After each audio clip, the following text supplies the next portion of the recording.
ഭരത് എന്ന് പറഞ്ഞ എനിക്കൊരു ക്ലോസ് ഫ്രണ്ട് ഉണ്ട്. പുള്ളിയുടെ ട്രൂ ലവ് ആയിരുന്നു ലക്ഷ്മി കോളേജിൽ. അവർ രണ്ടുപേരും തമ്മിൽ സെറ്റ് ആവാത്തതുകൊണ്ട് അവർ രണ്ടുപേരും തമ്മിൽ ബ്രേക്കപ്പായി. പുള്ളി പിന്നെ പല റിലേഷൻഷിപ്പിലായിട്ടുണ്ട്. പക്ഷേ പുള്ളി ആക്ച്വലി മൂവ് ഓൺ ചെയ്തിട്ടില്ല. കാരണം പുള്ളി എപ്പോഴും പറയുന്നതെന്ന് വെച്ചാൽ ലക്ഷ്മീനെ പോലെ ആയിട്ടില്ല, ലക്ഷ്മിയുടെ അത്ര പോരാ. കഴിഞ്ഞ 2 ആഴ്ചയായിട്ട് എമ്പുരാൻ കണ്ട ഒരു ശരാശരി ലാലേട്ടൻ ഫാനിൻ്റെ അവസ്ഥ അത് തന്നെയാണ്. ലൂസിഫർ പോലെ ആയിട്ടില്ല, ലൂസിഫറിൻ്റെ അത്ര പോരാ.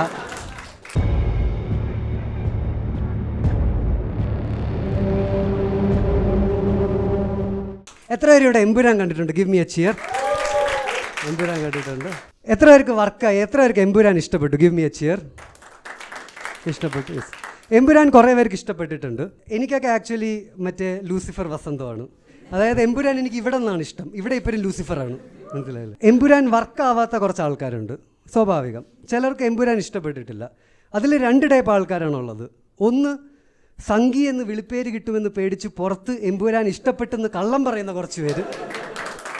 ഇതൊക്കെ രാജുവേട്ടൻ നോളൻ്റെ സ്ക്രീൻ പ്ലേ എന്ന് പഠിച്ച കാര്യങ്ങളാണ്. പിന്നെ രണ്ടാമത് എമ്പുരാൻ ഇഷ്ടപ്പെടാത്ത സംഖ്യകൾക്കാണ്. ഇനി സംഖ്യകൾ ഇഷ്ടപ്പെടാത്ത സംഖ്യകൾ 2 ടൈപ്പ് സംഖ്യകളുണ്ട്. ഒന്ന്, ഹാർഡ് കോർ സംഖ്യകൾ. അവർ പറയുന്നതെന്ന് വെച്ചാൽ ഈ സിനിമയിലെ സായിദ് മസൂദിൻ്റെ ബാക്ക് സ്റ്റോറിയും ബാബ ബജറംഗിയും എല്ലാം കട്ട് ചെയ്ത് കളയണം എന്നാണ്. പക്ഷെ എന്താണെന്ന് വെച്ചാൽ ഇവർ പറയുന്ന അത്ര കട്ട് ചെയ്ത് കളഞ്ഞാൽ പിന്നെ സിനിമ 45 മിനിറ്റ് ഉണ്ടായിരിക്കുമല്ലോ. പിന്നെ അവസാനം ഇതൊരു സിനിമയുടെ ലെങ്ത് ആവാൻ വേണ്ടി പൃഥ്വിരാജിന് ആട് ജീവിതത്തിൽ നിന്ന് സീനെടുത്ത് ഇങ്ങോട്ട് തട്ടേണ്ടി വരും.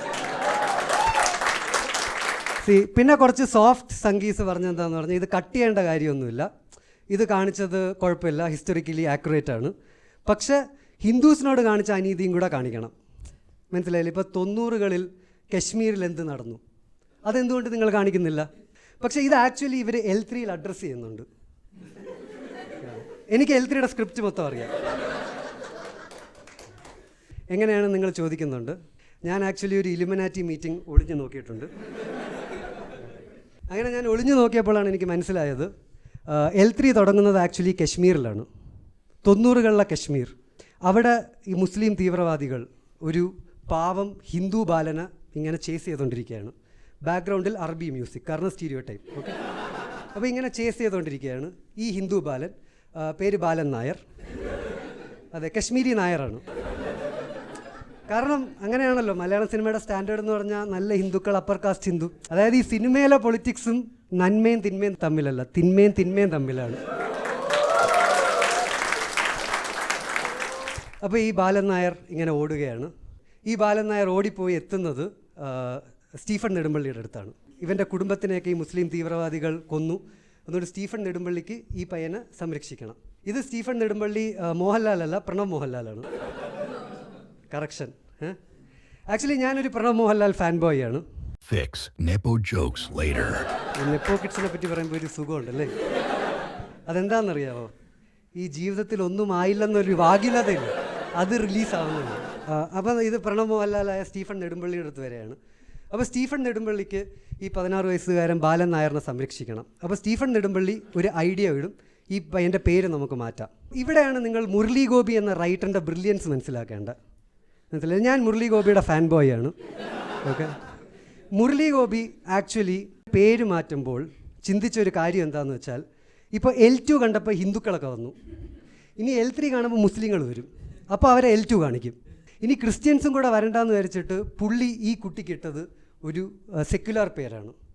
അപ്പോൾ സ്റ്റീഫൻ നെടുമ്പള്ളി ഈ കുട്ടിയെടുത്ത് പറയുന്നു, ഇനി നാളെ തൊട്ട് നീ ബാലൻ നായരല്ല, നാളെ തൊട്ട് നീ ഡാനിയൽ റാവുത്തറാണ്. അപ്പോഴത്തേക്ക് 4 ഹിന്ദു ദേവങ്ങളെ വിളിച്ചൊരു തമിഴ് റാപ്പും കൂടെ. ഈ സീൻ എഴുതിയ മുരളി ഗോപിക്ക് ഇതിൻ്റെ മതമൈത്രി കണ്ടപ്പോൾ രോമാഞ്ചം, മനസ്സിലായില്ലേ? ഈ നാട് നന്നാക്കുന്ന പുണ്യമൊക്കെ ഞാൻ എവിടെ കൊണ്ടുപോയി വെക്കും. കംപ്ലീറ്റ് മതമൈത്രിയാണ്. എമ്പുരാൻ കണ്ടവർക്കറിയാം. അതായത് ഡാനിയൽ റാവുത്തർ സൗത്തിൻ്റെ തന്നെ പേടിക്കുന്ന ഒരു വലിയ ഡോണായിട്ട് മാറുകയാണ്. പുള്ളി ബാക്കിയുള്ള ഡോണന്മാരെ പോലെയല്ല. ഇപ്പോൾ തന്നെ റാവുത്തർ എന്നൊക്കെ പറഞ്ഞാൽ പണ്ട് നമുക്ക് മറ്റേ വിയറ്റ്നാം കോളനിയിലെ ഹൊറിഫൈങ് റാവുത്തറാണ്. പക്ഷേ ഈ ഡാനിയൽ റാവുത്തർ ശരിക്കും കെയറിങ് മനസ്സുള്ള, കാരണം പുള്ളി ട്രോമ എന്നൊക്കെ വന്നുകൊണ്ടാണെന്ന്. സാധാരണ ഒരു ഡോൺ ആണെങ്കിൽ കിഡ്നാപ്പ് ചെയ്ത ആളുടെ അടുത്ത് ചോദിക്കുന്നത് what is your choice of poison, മനസ്സിലായില്ലേ? പക്ഷേ ഡാനിയൽ റാവുത്തർ ഭയങ്കര കെയറിങ് ആണ്. നമ്മൾ ബ്ലഡ് ഡൊണേഷൻ കൊടുക്കാൻ വേണ്ടി ക്ലിനിക്കിൽ പോകുമ്പോൾ നേഴ്സ് ചോദിക്കുന്ന പോലെയാണ്, ഷുഗർ ഉണ്ടോ, കൊളസ്ട്രോൾ ഉണ്ടോ, പ്രഷർ ഉണ്ടോ, ഈ സിനിമയിൽ വേറൊരു പ്രത്യേകത കൂടെ ഉണ്ട്, നിങ്ങൾ ശ്രദ്ധിച്ചിട്ടുണ്ടോ എന്ന് എനിക്ക് അറിഞ്ഞൂടാ. നിങ്ങൾ ഏത് സീൻ എടുക്കുവാണെങ്കിലും, ഇപ്പോൾ പൃഥ്വിരാജുള്ള സീൻ എടുത്തോ മോഹൻലാൽ എടുക്കുന്ന സീൻ എടുത്തോ, അതിൽ ബാക്ക്ഗ്രൗണ്ടിൽ 2 ഹെലികോപ്റ്റർ ഉണ്ട്. കണ്ടിട്ടുണ്ടോ? ഈ സിനിമയിൽ 2 ഹെലികോപ്റ്റർ ഉണ്ട്. ഇതിൽ നിങ്ങൾ ഈ 2 ഹെലികോപ്റ്റർ എന്തിനാണെന്ന് ചിന്തിച്ചിട്ടുണ്ടോ? ഒന്ന് സർവേലൻസിന് വേണ്ടി, പിന്നെ രണ്ടാമത്തെ ഹെലികോപ്റ്റർ എന്തിനാണെന്ന് വെച്ചാൽ, ഇതൊക്കെ എനിക്ക് അറിയാവുന്നതാണെന്ന് വെച്ചാൽ ഞാൻ ആ മീറ്റിംഗ് ഒളിഞ്ഞു നോക്കിയുണ്ടാണ്. രണ്ടാമത്തെ ഹെലികോപ്റ്റർ ആക്ച്വലി കൊണ്ട് നടക്കുന്നതെന്ന് വെച്ചാൽ, കാരണം എന്ന് വെച്ചാൽ ആ ഹെലികോപ്റ്ററിലാണ് ഈ എല്ലൊക്കെ കൊണ്ട് നടക്കുന്നത്. മനസ്സിലായില്ലേ? കാരണം ബൈജാൻ ഏതൊരു സാഹചര്യത്തിലും എല്ല് കൊണ്ട് വെക്കുക എന്നത്